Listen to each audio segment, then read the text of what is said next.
Hi guys, euphoria movie చూస్తాను భయ్య. This movie is directed by Gunasekhar గారు. గుణశేఖర్ గారు ఇంతకు ముందు ఒక్కడు అనే బ్లాక్ బస్టర్ తీశారు. ఆయన ప్రీవియస్ మూవీ శాకుంతలం చాలా పెద్ద డిజాస్టర్స్ మూవీ అది. సమంత గారు దాంట్లో హీరోయిన్. సో చాలా గ్యాప్ తర్వాత హీస్ బ్యాక్ విత్ యూఫోరియా. ఈ సినిమాలో భూమిక గారు ఉన్నారు, గౌతమ్ మేనన్ గారు ఉన్నారు, అండ్ ధురంధర్ సినిమాలో హీరోయిన్ ఉంటుంది కదా, ఆమె కూడా ఉన్నారు. సబ్జెక్ట్ మ్యాటర్ ఏంటంటే భయ్య, ఈ సినిమాది ఒక అమ్మాయిది మానభంగం జరుగుతుంది. నలుగురు ఐదుగురు కలిసి చేస్తారు. దాంట్లో one of the person is Bhumika గారు సన్. ఆమె పెద్ద ఎడ్యుకేషన్. ఈ విషయం తెలిసిన తర్వాత భూమిక గారు ఏం చేస్తారు, పోలీసులు ఎలాంటి చర్యలు తీసుకుంటారు, జ్యుడిషియరీ ఏం చేస్తుంది, ఆ మానభంగం చేసిన క్యాండిడేట్స్ పరిస్థితి ఏంటి, అసలు ఇలాంటి ఇన్సిడెంట్ జరగడానికి కారణం ఏంటి, ఎవరిది తప్పు, ఇవన్నీ ఈ సినిమాలో చూపిస్తారు భయ్య. ఇది ఒక మంచి మెసేజ్ ఉన్న సినిమా భయ్య. ఎస్పెషలీ పేరెంట్స్ చూడాల్సిన cinema, and of course Gen Z చూడాల్సిన సినిమా కూడా. నాకు నచ్చిన ఆస్పెక్ట్స్ ఏంటంటే భయ్య, ఈ సినిమాలో కొన్ని ప్రొసీజర్స్ చూపించారు. అంటే సీన్ రీకన్స్ట్రక్షన్ ఎలా చేస్తారు, మానభంగం జరిగిన తర్వాత పోలీసులు ఫాలో అయ్యే ప్రొసీజర్స్ ఏంటి, ఇలాంటివి చాలా బాగా చూపించారు భయ్య. సెకండ్ హాఫ్ లో ఒక బిర్యానీ సీన్ ఉంటుంది, చాలా బాగా నచ్చింది ఆ సీన్ నాకు. ఇలా కొన్ని సీన్స్ ఉంటాయి భయ్య,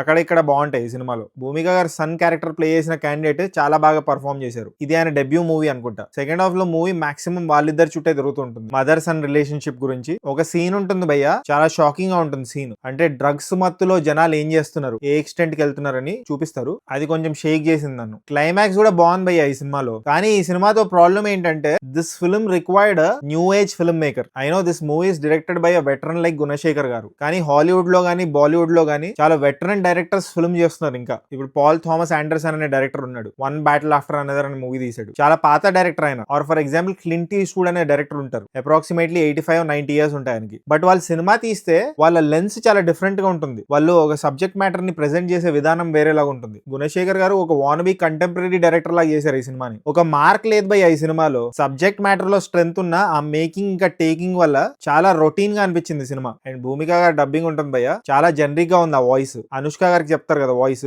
ఆమె ఈమె కూడా చెప్పారు. ఇంకా భూమిక గారు ఆ క్యారెక్టర్ ప్లే చేసే ఏం లాభం. This movie is based on real life incidents భయ్య. హైదరాబాద్ లో కొన్ని ఇయర్స్ క్రితం ఒక పబ్ చుట్టూ జరిగిన ఇన్సిడెంట్ బేస్డ్ మూవీ ఇది. ఇక్కడ ఆంబ్రోషియా అని మార్చారు పబ్ పేరు. ఈ సినిమాలో కొన్ని సీన్స్ ఎలా ఉంటాయంటే, ఒకవేళ మీరు క్రైమ్ చేయాలనుకుంటే ఆ ఆలోచన పోతుంది, అలా ఉంటాయి ఆ సీన్లు. ఈ సినిమా మేకింగ్ బాగుండుంటే, రియలిస్టిక్ గా రాగా తీసుంటే సినిమా వేరే లెవెల్ కి వెళ్ళేది. బట్ నందలెస్ చూడండి భయ్య, you can give it a try. Floss ఉన్నాయి ఈ సినిమాలో, బట్ తీసి పడేసే సినిమా అయితే కాదు. అందుకే ఈ సినిమాకి నేను ఇచ్చే రేటింగ్ 2.56 టమాటోస్ భయ్య. ఒకవేళ మీరు ఈ సినిమా చూస్తుంటే మీరేం టమాటోస్ ఇస్తారో కామెంట్ చేయండి. అండ్ జస్ట్ ఇన్ కేస్ ఇంకా సబ్స్క్రైబ్ చేసుకోకపోతే సబ్స్క్రైబ్ చేసుకోవచ్చు కదా. పుచ్చుక్ పుచ్చుక్.